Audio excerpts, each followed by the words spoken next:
achieving comprehensive health care for all citizens and harnessing all capabilities to improve the system and change it for the better, including launching various presidential initiatives under the umbrella of A Decent Life and 100 Million Healths initiatives, and working to raise the efficiency of infrastructure and providing hospitals with the necessary supplies. It is obvious that Egypt is witnessing an unprecedented boom in the health file as a result of the President's vision, administration, and directives for many pioneering health initiatives. There are a number of presidential initiatives that have been launched, including improving public health, examining and treating chronic diseases, ending waiting lists, treating autism spectrum, supporting the health of the Egyptian women, elimination of hepatitis C for school students, early detection and treatment of liver cancer, hearing loss in newborns, premarital examination, healthcare for the elderly, and early detection of genetic diseases. In light of the political leadership's keen interest on promoting the citizens' health, President Sisi gave directives to the government to continue current efforts to improve the accessibility to and quality of healthcare services qualified to the citizens. He also instructed the Tahya Misr Long Live Egypt Fund to allocate 1 billion Egyptian pounds to support the presidential initiative to end waiting lists for critical cases. On a larger scale, President Sisi said that Egypt cooperates with the World Health Organization in eradicating the hepatitis C virus in Egypt within the framework of the 100 Million Healths initiative, which the WHO considered an unprecedented initiative in its huge scope, quality, and speed of implementation, and the services of the pioneering initiative extended to include many African and Asian countries in light of Egypt's role and responsibility towards the international community. This came as the Ministry of Health and Population announced the provision of presidential initiatives for public health services to 11.5 million beneficiaries under the slogan 100 Million Healths during the first quarter of 2023. The rate of performance of health initiatives in the first quarter of this year increased by 53% compared to the first quarter of 2022.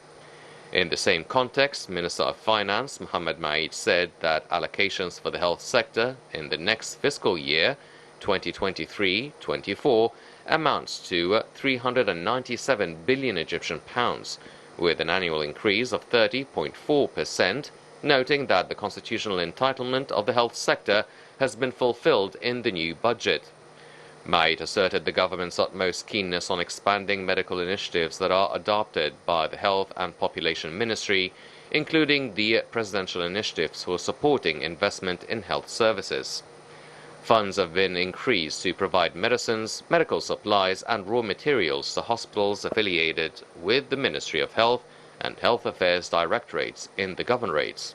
This comes in addition to increasing the cost of treatment at the state's expense and the volume of support directed to health insurance programs for various groups and segments of society, and health insurance for those who are unable, increasing the categories of medical professions risk allowance, increasing the emergency incentive and the counterpart of shifts, and the burdens of designated taxpayers.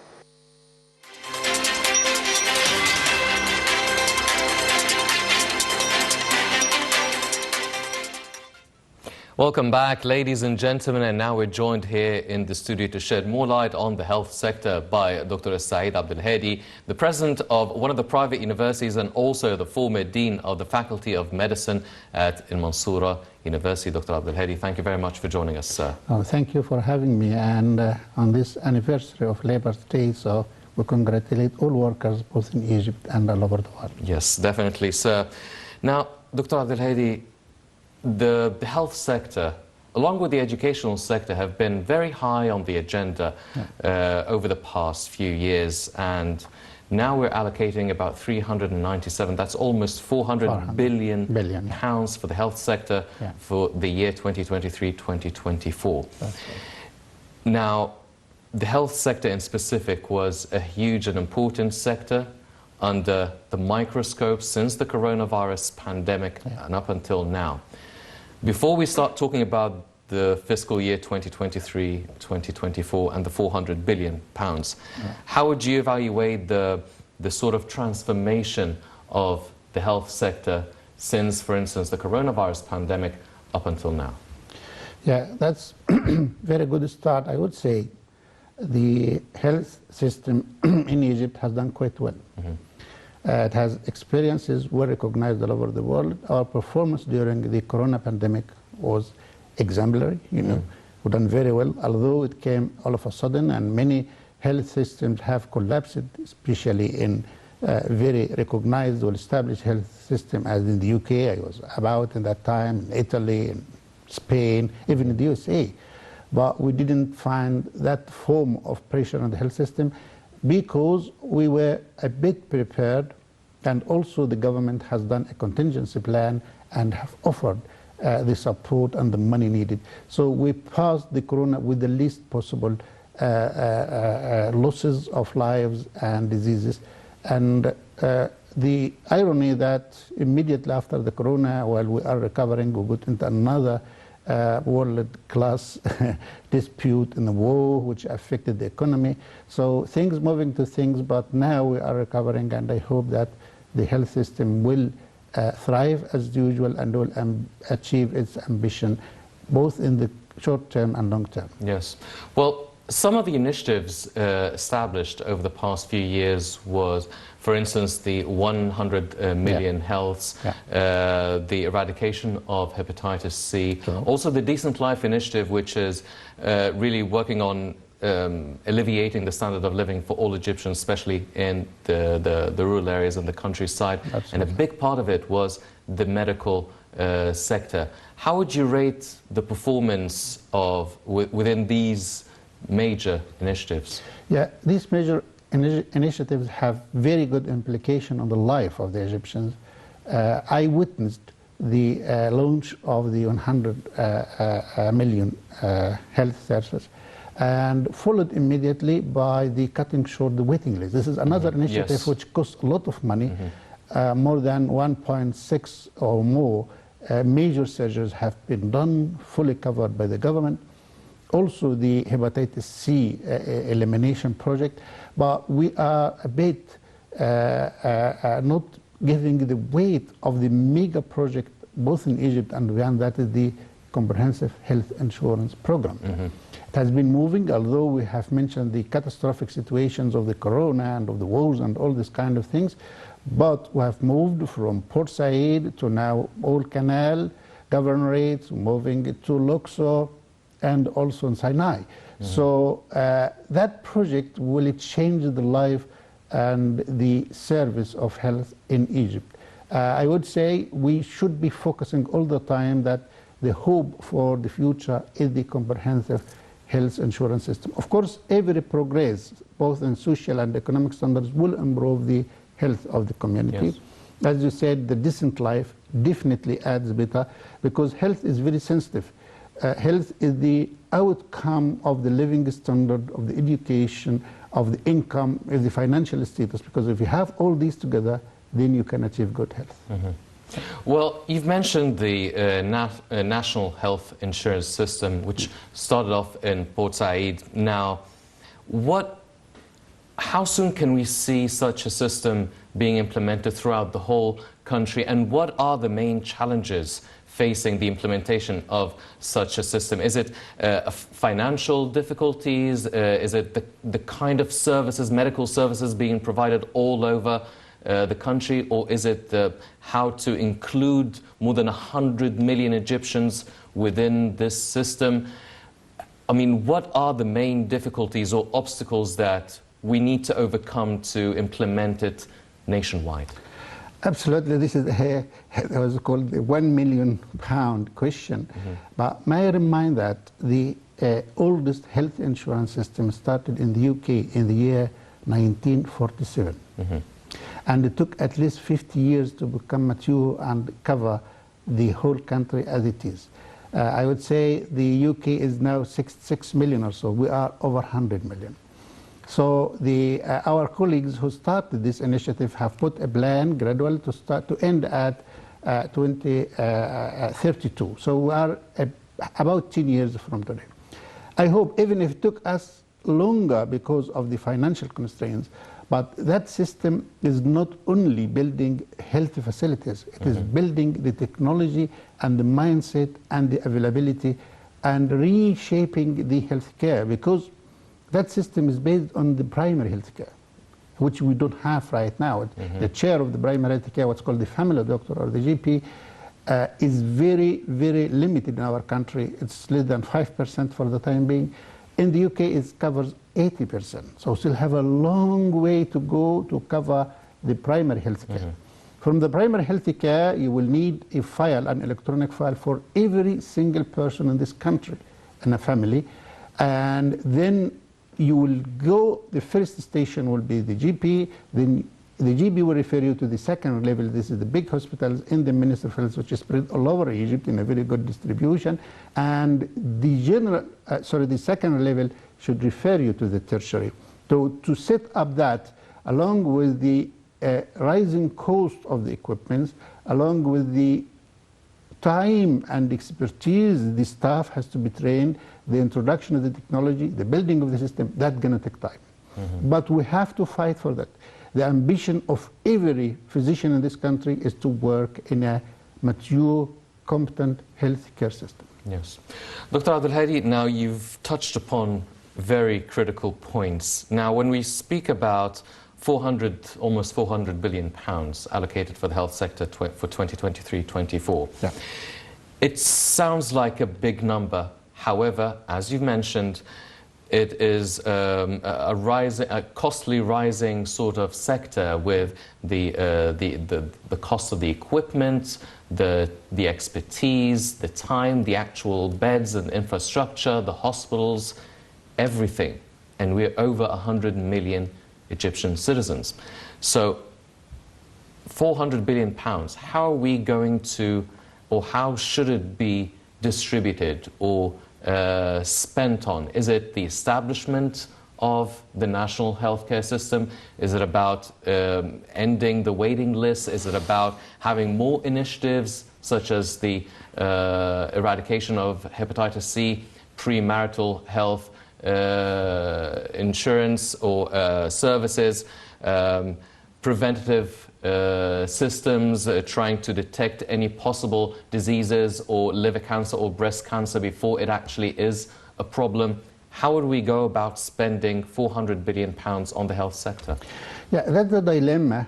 I would say, on an average, the expenditure on health costs all governments in the first world between 15 and 20% of the national income.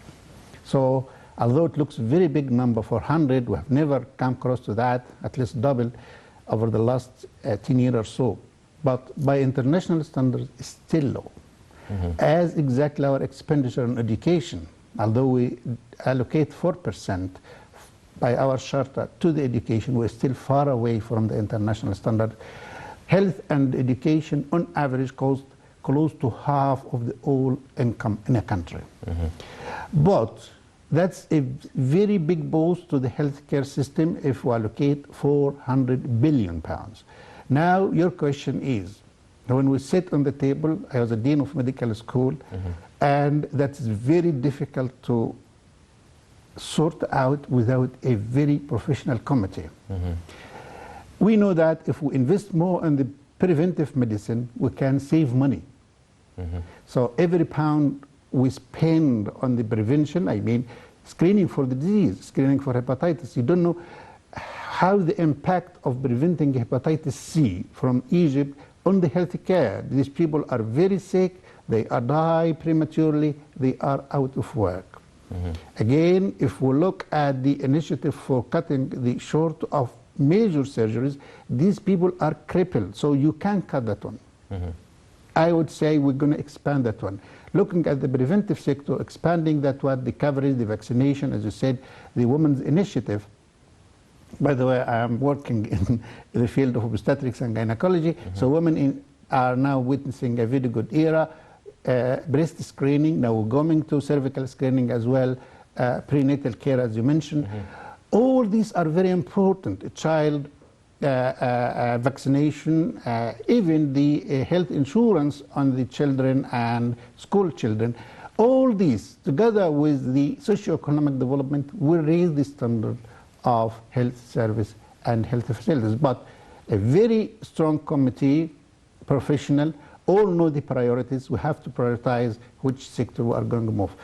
I would say again, now if we put all the available revenues for the health system, and instead of fragmenting things between this ministry, that ministry, then the initiatives and things, make it one big pool, because that's going to maximize the benefit, and then sit down and get the proper priorities. And we are able to do it. We do it every year, but I would say that is making us very professional in taking the right decision in the right time according to our needs and our priorities. Yes. Yeah. Well, one of the main axes of the health sector are the actual physicians and the doctors and the nurses and the health workers. And Egypt has a proud history of producing immaculate, excellent physicians and doctors and engineers and whatever. But they always tend to, some of the best do travel abroad, and we don't make use of their great experiences because of many different reasons. A lot of complaints are about workers being underpaid. There was a reference to working on the shifts and an increase in the allowance of the healthcare workers. How much money, or how should we go about trying to safeguard our national treasure of Egyptian doctors, expertise and health workers? Thank you for this, burning question. Indeed, we graduate a good number of physicians each year. We have moved up from nearly 9,000 to now 13 or 14,000. So this number, if we retain and train them, is more than enough to cover the need of the Egyptians. But physicians, like any other profession, have ambitions. And these ambitions are not only the wage, not only the salary, not only the income in general, but the working environment and the training.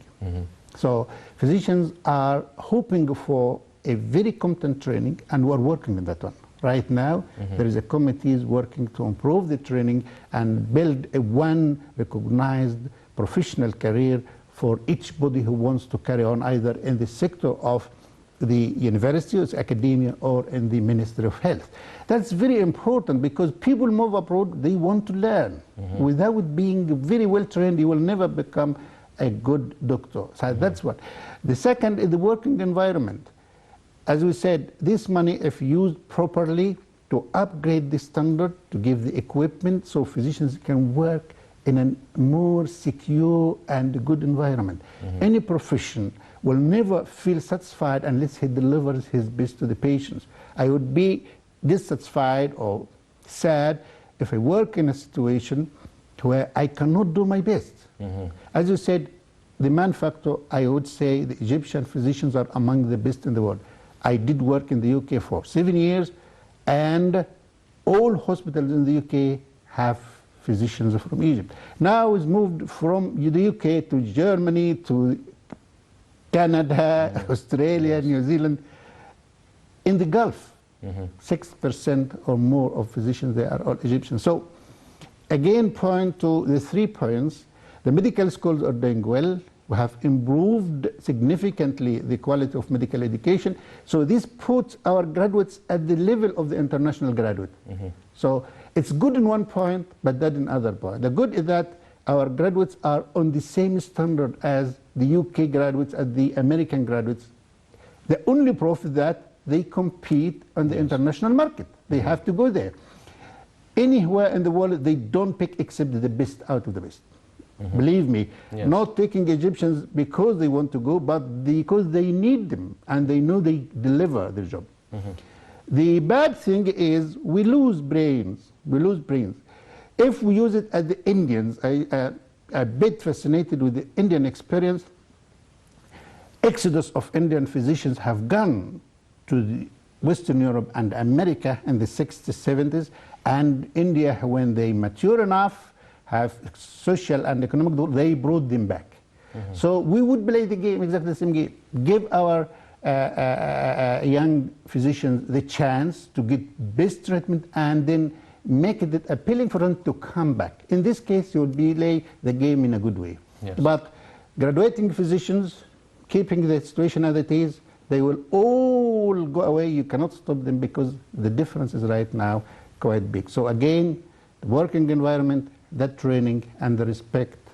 A lot of things regarding the working environment is the regulations. Yes. You have to make the law. Physicians must feel secure, not prosecuted by everybody. Yes. Yeah, a lot of things, but I would say there is a light at the end of the tunnel. We're working on a unified platform for training. We're working on improving the wages. This money would definitely pour into the pockets of physicians, and also working in improving the working environment. And the parliament is working on the law as well. Yes. Well, speaking of the working conditions, there was an ancient sort of concept in Egyptian citizens' minds that the private hospitals are much more expensive, but they're much more effective and efficient than the public hospitals. However, that has changed over the past few years. We've seen a lot of development and upgrading of the public hospitals. Now, do you feel that maybe from those £400 billion, if we do work on developing our public hospitals up to the highest international standards, that would be at least one of the things or one of the obstacles that we could overcome to create some sort of a good, encouraging environment for physicians and health workers to work in and really aspire to progress in?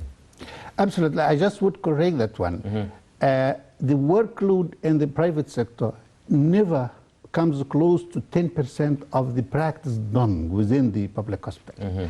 Yeah, those who can afford it, of course, they pay a lot of money to get the service. But at a certain level, everybody in the private sector are going to refer these patients to the public.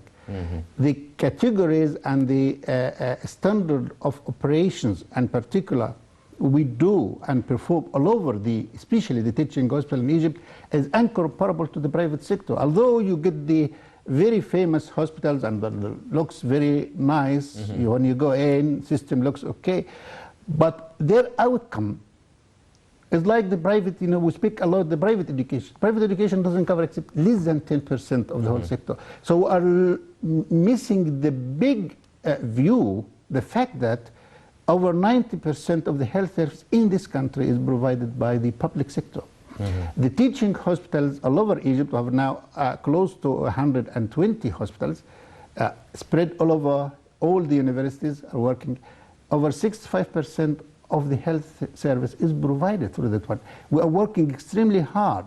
I come from Mansoura. Mansoura, we see at least 10,000 patients every morning, including the holidays and public days and things like that. So the public sector is making the health of this community, is the safeguard for the health of this community. We have to invest all in the public sector. Private sector is left for those who can afford it and those who are ready to go through that pathway.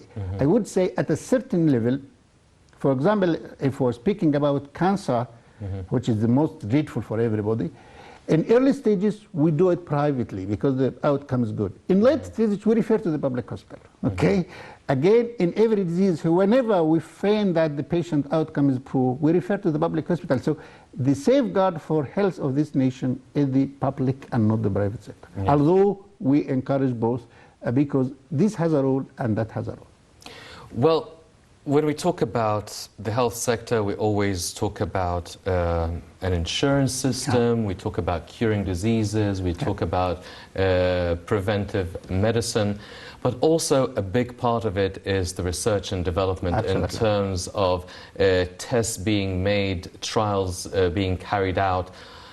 How far or how high is it as a priority to really invest in the research and development axis of the health sector? So it's not just about dealing with the disease, but trying to get one step ahead in terms of having or accomplishing new discoveries or finding new ways of treatment. I mean, really becoming a competitive place. Absolutely. That's a very important topic, because unless you do research and upgrade the current status, you will end up doing the same things while the disease is progressing, the population is increasing. So we have to carry on the research. Research is the duty of the research centers and the universities. Over 90% of research in this country in the field of health is carried out in the universities. The more you take off numbers going to teaching hospitals for healthcare, for the curative healthcare, then the more the research will improve, because at the end of the day you get the number of academics who are working. Majority of time, I would say 75 to 80% of the time of these academics goes to providing health care, treatment for these patients. If you take at least 50% of these, I mean, everywhere in the world, on both sides, whatever the south or the north, teaching hospitals should provide between 15 and 20% of the service. So the majority of time will be allocated for research. We are hoping to achieve this one, but now we are overwhelmed by the number of patients we see in the teaching hospitals. These, with the health insurance coming back, this is going to rectify everything, because if patients move into get confidence first, get the facilities in the primary and secondary care, in this case, the work of research will come. I would say we are quite good on the international standard regarding research publication. We are number 26, between 25 and 30 every year on the whole international publications all over the arena. So regarding publication, these are academic publications. But publication should go into patency, and patency should go into product, as you said. So publication alone is not sufficient. There should be patency, new ideas, new discoveries coming from these publications, and these are going to product. At the end, if we come with a drug or an operation or an instrument used, that we have done good. And we have the minds. Egyptians are very smart, and they are capable of getting the best out of the best. Yes. Dr. Abdul Hady, now whenever we discuss any sort of industry or sector within the Egyptian economy, you always talk about the possibility of attracting foreign investors here in Egypt. Now, the health sector is a very costly sector in Egypt and throughout the whole world, but maybe in Egypt it would be a bit less. So is there a possibility for our health sector to be able to lure some foreign investors carrying out surgeries here, or treatment time periods here in Egypt, that patients could be referred to coming to hospitals in Egypt, which would also work on the medical tourism for Egypt? Is this a possibility? Is this high on our agenda? It should be number one on our agenda. Egypt is very suitable for health tourism. Egypt have outstanding physicians and surgeons working everywhere. You said if we attract, I would say go back to the Indian, because I have studied, I have lived the Indian experience. What they did is they allowed investors to come to make a state-of-the-art hospitals. This is number one. And number two, they called upon the very experienced physicians. Egypt has an numerous number of very skillful, in the States, one from Mansoura, Karim Abul Magdi. This is number one in transplant liver and intestine transplant in the world. He's coming now to settle in Egypt. Osama, my friend, is the best, out of the best physician in the diabetes all over the world. In the UK, there are hundreds of physicians who are very capable of taking up this standard. But, there's a big but, the hospitals must change their agenda. Is not for profit making, but rather for providing health. That's number one. Number two, there should be a whole system. I visited the Indian centers, and I found that they have translators to Arabic. So when an Arabic comes, they have transport, they have online visas. So if I want to go there, I would go in the same day. Yes. Ladies and gentlemen, as you've heard it from Dr. Abdel Hady, I mean, we have the talent, we have the expertise, we have really good training. Now we have about £400 billion to spend on the health sector. Hopefully, a lot of development will be taking place within this very critical and integral sector for Egypt. Unfortunately, that's all the time we have for this edition of the Daily Debate. But before we go, I'd like to thank my very distinguished guest, Dr. Saeed Abdel Hady, the president of one of the private universities and former dean of the Faculty of Medicine at Al Mansoura University. Dr. Abdel Hady, it was a pleasure having you with us on the show. Thank you, sir. Thank you very much, sir. Ladies and gentlemen, please stay tuned for more coming up on Nile International. I'm Hany Saif. Thank you for joining us.